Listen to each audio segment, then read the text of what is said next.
Okay, guys, we're going to go into a little more detail into Chapter 14. Chapter 14 is talking about local government. We've already talked about a couple of these words on the first page, like local means close to home. We talked about the district attorney's responsibilities. We talked about what the mayor does, and we're going to go into a little bit more depth today. So let's go down to the bottom of this first page. What local government does. What local government is going to do is going to take care of things close to where you are. So they're going to make sure that the roads are safe, make sure there's not a bunch of potholes, make sure the traffic lights work. They are involved in making sure there's hospitals nearby. They also help run the fire department and the police department. So the local government is going to handle things like that. They're not going to handle things like if we go to war with another country. The mayor is not going to send soldiers to go fight. That's going to fall under the federal government's responsibility, not the local government. It's not going to send people to the moon, and it's not going to build a giant interstate highway. They focus on things within the city, the town, or the county. So they take care of things close to home. You can find local governments in villages, towns, cities, and counties. The United States has more than 19,000 cities. And every city is very different. Some cities are huge and have giant populations. They could have populations of millions of people, while some towns and villages might have 20 people. It varies greatly from city to city. So since each town or city or county is so different, they're going to have different needs and different things they want from their government. In some ways, the local governments are just like state and federal governments. Cities and counties have their own written laws, so there's laws specific to each city. They have elected leaders that are chosen by the people, and they have three branches: the executive, legislative, and judicial. However, the local governments are different in one important way. In most cities, the executive and legislative jobs are done by a group of people, which is going to be like the city council. So instead of having just one person doing the executive position, it's going to be a combination of responsibilities between the mayor and the city council or the city commission, depending on how the city is set up. So a state is divided into areas called counties, and we're located in Mahoning County. A county government is really like the arms of the state government, and they're going to work together with the state government to make sure things are carried out appropriately.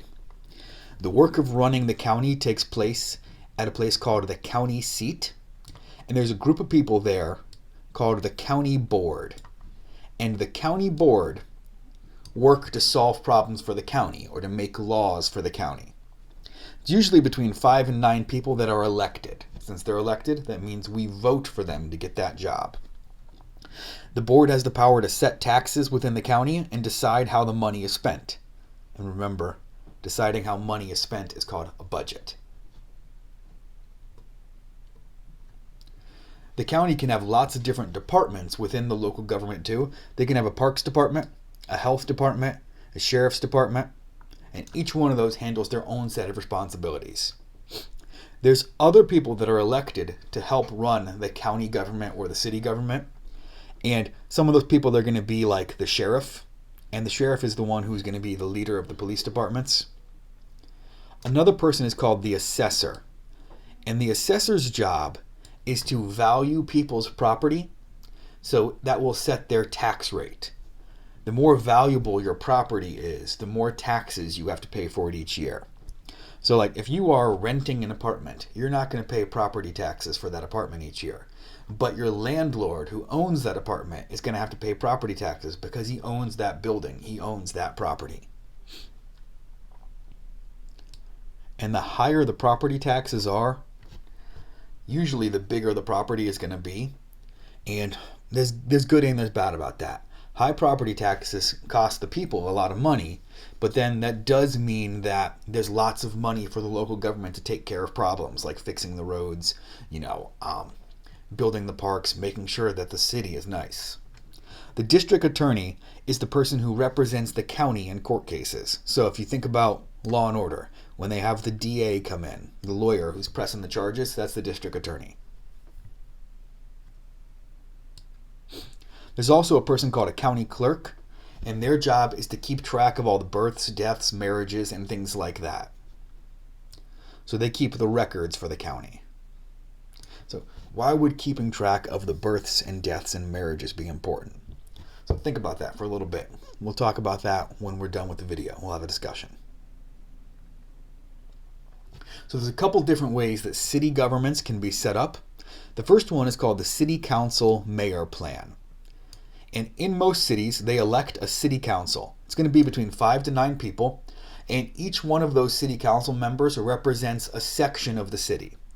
They also elect a mayor, and the mayor is the chief executive, and oftentimes they will run the city council. They'll be like the head person within the city council. In some cities, they give the mayor lots of power and lots of authority. In other cities, the mayor is more just for show and for ceremony. So in the cities where the mayor has lots of power, he can make the laws, he can veto, he can do lots of different things. He can come up with a budget. In the cities where they keep the mayor weak, most of those responsibilities are going to fall to the city council.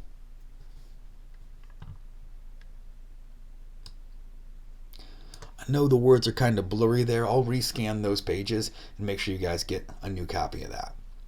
So there's 2 different ways it can be set up. Either the mayor can be the head executive with lots of authority and be similar to like the governor and the president, or the mayor can be mainly for show, and in that case the city council has most of the power. And if the city council has most of the power, that's called a weak mayor plan. If the mayor has most of the power, it's called a strong mayor plan.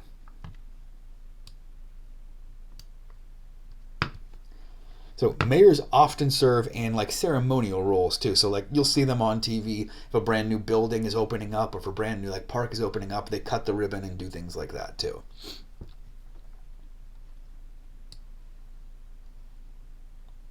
The next option is called a city council city manager plan. So in this option, they're going to elect a city council again, going to be 5 to 9 different people, and those people are going to be doing the same thing. They're going to be making the laws, they're going to be having the debates, they're going to be like the legislative branch, but also some of the executive responsibilities. Sometimes they'll have a mayor there too, but in the times when it's called a city council, city manager plan, they're going to hire someone called a city manager. And if you think about like a manager, if you work at McDonald's, the manager's job is to run the business. Their job is to run the shifts to make sure everything moves smoothly. A city manager has similar responsibilities, but instead of running a McDonald's, they're running the city. The last one is called a commission plan, and this is usually only going to be in like really small towns. And instead of electing a city council, they'll elect a city commission, and it's going to be a group of people, 5, 9, 10 people, and each one of those people who are elected is also going to be the head of a department, like the police department, the health department, the parks department, and it's usually just in small towns and cities.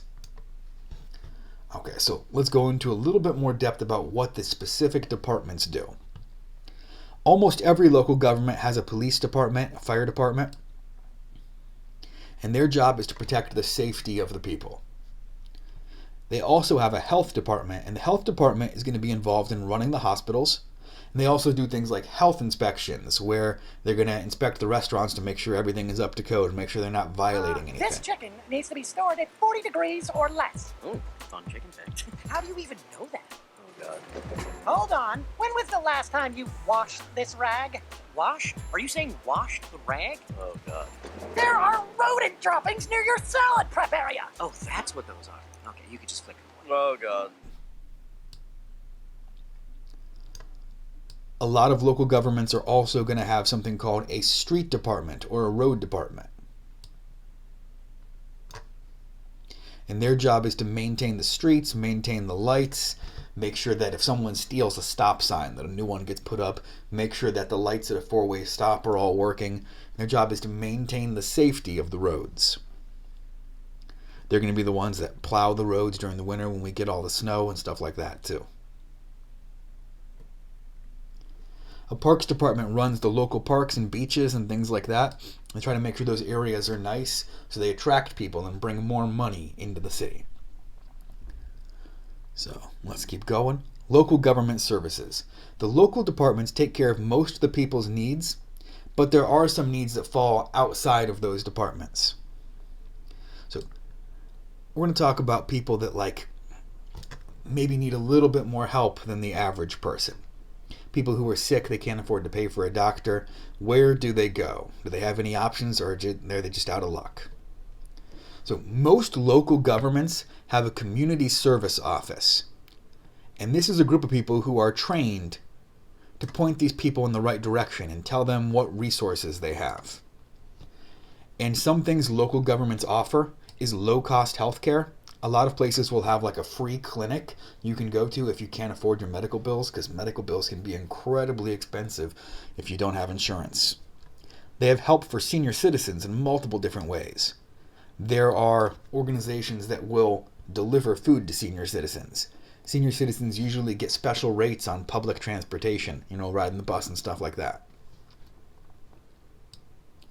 They also offer schooling for adults. So we actually have a program like that at our school where people who didn't finish high school, who are older than 21 years old, can come back and we can actually help them get a legitimate diploma instead of some other certification. So it's for people who have dropped out of school, couldn't finish school for whatever reason, and it's also for people who, are trying to pass citizenship tests and things like that. So there's multiple different educational options that the local government helps run. There's also things called community groups. Now, those are not necessarily going to be part of the local government, but they're still available for people. So there's some examples of them. A community group, the easiest way to think about it is like a charity. And some of the examples it gives are going to be like the Red Cross and the Salvation Army and Goodwill, places like that. So if you think about the Red Cross, they're always asking for blood donations, doing blood drives, and they're one of the first people there helping out whenever there's some kind of a disaster or emergency. The Salvation Army does lots of different things to help people who are struggling, as well as the Goodwill.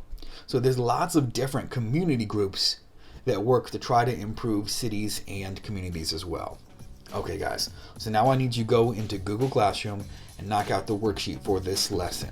Chapter 14, Lesson 2.